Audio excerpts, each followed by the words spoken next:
آج کی بہت بڑی بریکنگ نیوز آپ کے سامنے میں پیش کرنے والا ہوں، تو آپ سے چھوٹی سی گزارش کرتا ہوں کہ آپ نے ویڈیو کو شروع سے لے کر اینڈ تک پورا دیکھنا ہے۔ ناظرین گرامی، پاکستان اور چین نے بھارت پر قہر ڈھا دیا۔ چین اور بھارت کی جنگ میں پاکستان کود پڑا۔ پاکستان کے 1000 سے زیادہ جنگی ٹینک اور 5000 سے زیادہ بارودی گاڑیاں بھارت کے خلاف قہر بن کر ٹوٹ پڑیں۔ بھارت پر حملہ کرنے کی تیاریاں شروع کرتے ہوئے دوسری جانب بارڈر پر کانٹے کی ٹکر پاکستان اور بھارتی فوجوں میں۔ پاکستان نے میزائل سسٹم سے بھارتی طیارے اور ڈرونز بھی مار گرائے۔ پوری دنیا میں خوف و ہراس پھیلنے لگا۔ ویڈیو کی تفصیلات میں آگے بڑھنے سے پہلے اگر آپ پاکستان سے اور چین سے محبت کرتے ہیں، بھارت سے نفرت کرتے ہیں، تو ہماری ویڈیو کو ایک لائک ضرور کریں، ہمارے چینل کو سبسکرائب کر کے بیل آئیکن پر کلک کر دیں۔ ناظرین گرامی، بہت بڑی بریکنگ نیوز آپ کے سامنے میں پیش کرنے جا رہا ہوں کہ پی ایل ایئر فورس نے ہو سکتا ہے کہ لداخ میں 100 جنگی طیارے تعینات کیے جائیں، لیکن پاکستان نے چین کا ساتھ دیتے ہوئے اپنے سب سے خطرناک جنگی ٹینک اتار دیے ہیں۔ پاکستان نے اپنے سب سے خطرناک ترین جنگی ٹینکوں سے بھارت پر حملہ کر دیا ہے اور ہندوستان میں اس علاقے میں 250 کے قریب طیارے بھی تعینات کرنے کی وجہ موجود ہے۔ بھارتی فضائیہ کے سربراہ ایئر چیف مارشل کے ایک دن بعد آئے ہیں، جس میں کہا گیا ہے کہ چین نے لداخ سیکٹر میں اپنی فوج کی حمایت کرنے کے بعد پی ایل اے ایف کو بھاری نفیذ تعینات کیا ہے، جہاں ہندوستانی اور چینی فوجی کھڑے ہیں۔ انہوں نے کہا ہے کہ بھارت کے خلاف وادی میں بڑی تعداد میں رڈار اور میزائل بھی تعینات کیے گئے تھے، جس کا مقصد منصوبہ بندی میں اضافے، سرحدی دعوے کی لائنیں قائم کرنا یا نئی پوزیشنوں پر سرحدی بات چیت کا آغاز کرنا ہے۔ چین کے Peoples liberation army air force نے پی ایل اے کی زمینی فوج کی حمایت کی لداخ میں کافی حد تک تعینات ہے۔ میرا اندازہ یہ ہے کہ ان کے پاس 1000 کے قریب جنگی طیارے موجود ہیں اور 5000 کے قریب جنگی ٹینک موجود ہیں۔ وہ اس سے زیادہ بھی تعینات کر سکتے ہیں، کیونکہ اس علاقے میں ان کے پاس بہت زیادہ ایئر فیلڈز موجود ہیں۔ اس سے سب سے قریب میں گارگنزا سول ایئرپورٹ موجود ہے۔ اس کے علاوہ ہوٹن کا ان کا مرکزی پی ایل ایف کا اڈا ہے، جو کارروائی کے وقت تقریباً 350 کلومیٹر کے فاصلے پر ہے، اور وہاں پر یہ 50 سے 60 طیارے ایک وقت میں لے جا سکتے ہیں۔ تیسرا کاشغر ہے، جو عمل سے 600 کلومیٹر دور ہے۔ چوپڑا نے کہا ہے کہ ہاں بہت سارے چینی اور پاکستانی JF-17 تھنڈر طیارے، جن میں زیادہ تر JL-11 J-17 پاکستانی تھنڈر طیارے Su-27 اور V-10 دیکھے گئے ہیں۔ نئے J-20 میں 5 نسل کا اسٹیلتھ بھی اس خطے میں پھیل رہا ہے، لیکن اسے مقامی طور پر تعینات نہیں کیا گیا۔ اس کے علاوہ ہانسس کے بمباروں پر 6 کروز میزائلوں کے ساتھ ہرٹن کو بھی دیکھا گیا ہے۔ اس کے علاوہ لداخ میں 100 ہوائی جہازوں کا تعینات کر سکتا ہے، لیکن بھارت اپنے فائدہ سب سے پہلے 3 مزید تعینات کر سکتا ہے۔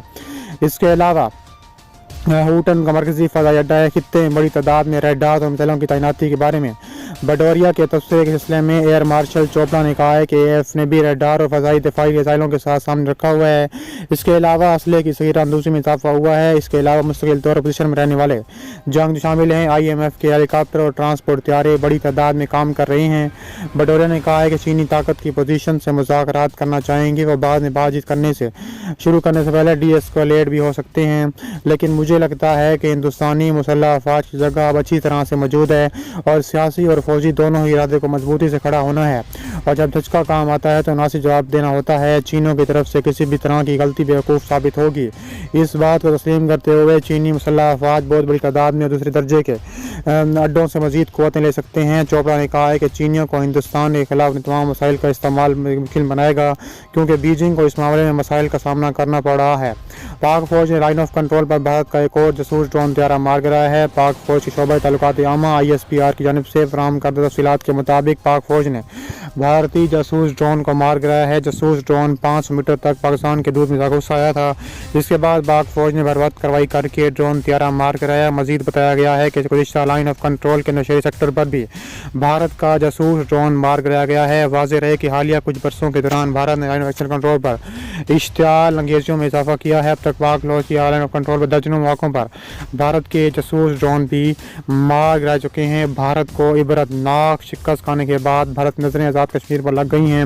پاکستانی فوج مکمل طور پر تیار ہو گئی ہے۔ بھارت کی مدد کرنے کے لیے پاکستان کا دشمن نمبر 2 اسرائیل بھی میدان میں آ چکا ہے۔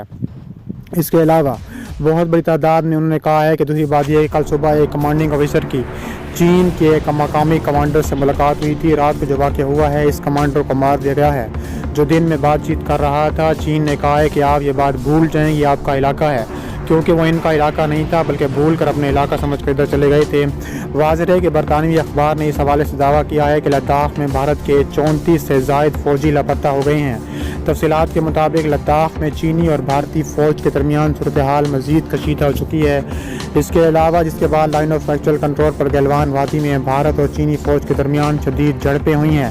اس دوران بھارتی فوج کے کرنل سمیت 2 جوان ہلاک ہو گئے ہیں۔ بھارتی میڈیا کے مطابق کشیدہ صورتحال کے بعد بھارت اور چین کے فوجی حکام کے درمیان صورتحال معمول پر لانے کے لیے مذاکرات بھی جاری ہیں۔ چینی وزارت خارجہ کے مطابق بھارتی فوجیوں نے 2 بار سرحد کی کھلم کھلا خلاف ورزی کی ہے اور چینی اہلکاروں پر بھی تابڑ توڑ حملے کیے ہیں۔ اس کے نتیجے میں دونوں طرف کی سرحدی اطراف کے درمیان شدید جھڑپیں ہوئی ہیں۔ دوسری جانب برطانوی اخبار کا یہ دعویٰ سامنے آیا ہے کہ بھارتی فوج کے ذرائع کے مطابق بھارت کے 34 سے زائد فوجی لاپتہ ہیں۔ ان لاپتہ ہونے والے فوجیوں کے بارے میں حتمی طور پر یہ بھی کہا جا سکتا ہے یہ واقعہ ایک ایسے وقت میں رونما ہوا ہے جب دونوں ملکوں کے درمیان کئی ہفتوں سے سرحد پر جاری تناؤ جاری ہے اور فریقین کی جانب سے اضافی دستے سرحد پر تعینات کیے گئے ہیں۔ یہاں لائن آف ایکچوئل کنٹرول چین کو انڈیا سے الگ کرتا ہے۔ انڈیا اور چین دونوں اقصائی چین پر اپنی ملکیت کا دعویٰ کرتے ہیں۔ یہ وادی چین میں جنوبی سنکیانگ اور انڈیا میں لداخ تک پھیلی ہوئی ہے۔ لداخ میں بھارتی فوجیوں کی ہلاکت کے بعد مودی سرکار شدید تنقید کی زد میں آ گئی ہے۔ بھارتی میڈیا کے مطابق کانگریس رہنما نے کڑے سوالات اٹھا دیے ہیں۔ اس کے علاوہ ایئر بورن بریگیڈ کے تربیتی شعبے کے سربراہ میجر کرنل ماؤ لی کے حوالے سے CCTV نے کہا ہے کہ اس مشق کے مشن میں نہ صرف متحرک فوجوں کے ماننے والے نقل و حرکت میں اہم پیش رفتیں بھی سامنے آ چکی ہیں۔ دراصل ہندوستانی وزارت خارجہ نے ایک بیان جاری کیا ہے جس میں کہا گیا ہے کہ ہندوستان اور چین کے فوجی افسران کے مابین بات چیت خوشگوار اور پرامن ماحول میں ہوئی ہے۔ متعدد ہندوستانی میڈیا رپورٹس میں ذرائع کے حوالے سے بتایا گیا ہے کہ چین نے اپریل 2020 تک جمہوریت کی بحالی کا مطالبہ کیا تھا۔ اس سے پہلے پیانگیانگ جھیل کے سامنے لداخ میں تصادم شروع ہو گیا تھا۔ بھارت نے چین سے یہ بھی کہا ہے کہ وادی گلوان کے قریب نقل و حرکت کو کام کریں اور فوج کو ان کے اصل مقام پر بھیجنا شروع کریں۔ چین جنتے کی طرف سے مذاکرات کے بارے میں باضابطہ تبصرے کا بھی انتظار کیا جا رہا ہے۔